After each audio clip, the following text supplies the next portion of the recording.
Hello students. आज हम लोग ये एक क्वेश्चन है इसको डिस्कस करने वाले हैं। ये काफ़ी आईआईटी लेवल का क्वेश्चन है, तो ध्यान से समझ लेना। तो क्वेश्चन क्या कह रहा है, देखो पहले फिगर देख लो। ये एक सर्कल हमें दिया हुआ है जिसका सेंटर ये है, ओके। और इसके एक सर्कमफ्रेंस पे एक पॉइंट है ए, और उस पॉइंट से हमको ज्वाइन करनी है ये दो टैंजेंट्स, ओके। ये सी डी और सी बी जो है ये टैंजेंट्स हैं किसकी, सर्कल की। इस सर्कल की टैंजेंट्स हैं, और इस सर्कल की टैंजेंट्स को हमने इस पॉइंट ए से ज्वाइन कर दिया जो कि सर्कमफ्रेंस पे है। और हमें ये बोला गया है कि ये सारी साइड्स इक्वल है, मतलब ये एक स्क्वायर फॉर्म कर रही है। फिगर आ गई समझ। तो अब हमें ये सेंटर दिया हुआ है, इस पॉइंट इसको ओ मान लेते हैं, ओके। और हमें ये साइड्स दी हुई हैं ए बी सी और डी, और ये दो टैंजेंट्स जो हैं वो सी पॉइंट पे मिल रही हैं, ओके। अब हम इसको सॉल्व करने के लिए क्या करते हैं, हम ए और सी को ज्वाइन कर लेते हैं। हमें पता है बी और डी तो इसके नीचे से जा रही है, लेकिन ए और सी जो है वो सेंटर के ऊपर से निकलेगी, ठीक है। ये लाइन फॉर्म होगी, ये पॉइंट सी है, ये ए है, बी और डी। अच्छा, हमें एक चीज़ और दी हुई है कि ये जो साइड है ये √2 है। ये साइड्स √2 हैं क्योंकि स्क्वायर है तो सारी साइड्स इक्वल होंगी। अब हमने यहाँ से एक डायगोनल बना दी जो सेंटर ओ से पास हो रही है। अब हम क्या करते हैं, हम इस ओ से ऐसे एक स्ट्रेट पैरेलल लाइन बना लेते हैं। किसके पैरेलल, ये ए बी और सी डी के पैरेलल बना लेते हैं। एक पॉइंट को नाम ले लेते हैं एफ और दूसरा पॉइंट ले लेते हैं ई। तो E F is parallel to A B, और ए बी के कितने सेंटीमीटर की है, √2 सेंटीमीटर्स की है, ओके। और क्योंकि ये स्क्वायर है तो ये ई एफ बी कितना हो जाएगा, √2 हो जाएगा, ओके। अब देखो इस ई एफ में ये ओ एफ जो है ये रेडियस नहीं है, O F is a radius. तो हम उस रेडियस को आर ले लेते हैं। हमें आर ही तो निकालना है, रेडियस निकालना है।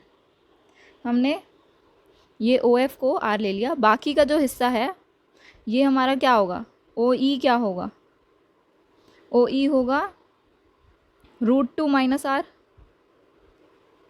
पूरी साइड √2 थी, ई एफ पूरा √2 है, उसमें से ओ एफ जो है वो आर है, तो ओ ई क्या बचा, √2 माइनस आर। अब हमने इस ट्राइंगल को कंसिडर करो, ए ओ ई ट्राइंगल को कंसिडर कर लिया, ये ए ओ ई ये ट्राइंगल। अब इस ट्राइंगल में देखो ये ए सी तो पूरी डायगोनल थी, तो ओ ये जो एंगल बनेगा यहाँ पर ये क्या होगा, ये 45 डिग्री का होगा। ये पूरा स्क्वायर जो होता है ये डायगोनल को हाफ कर देता है, और हमें पता है ये पूरा 90 होता है, तो ये कितना होगा 45, और ये भी 40। इस ट्राइंगल में, in triangle A O E, angle O ए ई जो है वो कितना है 45 डिग्री, ठीक है। और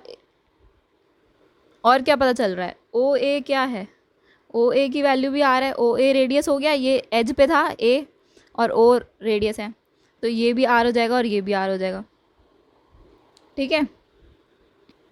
अब हमें निकालनी है ये वाली साइड, हाँ। अब एंगल ए ओ ई को कंसिडर कर लो, ये ट्राइंगल ऐसा ट्राइंगल है जिसमें ये 90 डिग्री है क्योंकि पैरेलल है, ये है ओ, ये है ई और ये है ए, तो एंगल ओ ई ए, एंगल ओ ई ए जो है वो 90 डिग्री है क्योंकि ये पैरेलल है लाइन, और ये हमारा आर दिया हुआ है। हमें ये वाला हिस्सा पता नहीं है क्या है, और ये एंगल 45 डिग्री है। तो अब हम इसमें ट्रिग्नोमेट्री लगा लेते हैं। साइन 45 डिग्री क्या होगा, P अपॉन में H। हमारा परपेंडिकुलर क्या है, परपेंडिकुलर है OE और हाइपोटेन्यूस है OA। तो OE तो हमें पता ही नहीं है और OA पता है, लेकिन ये R है। और साइन 45 डिग्री की क्या वैल्यू होती है, 1 अपॉन में √2 is equal to OE upon में R। तो OE की वैल्यू आ गई R अपॉन में √2, ठीक है। और हमें पता है EF √2 है और OF R है।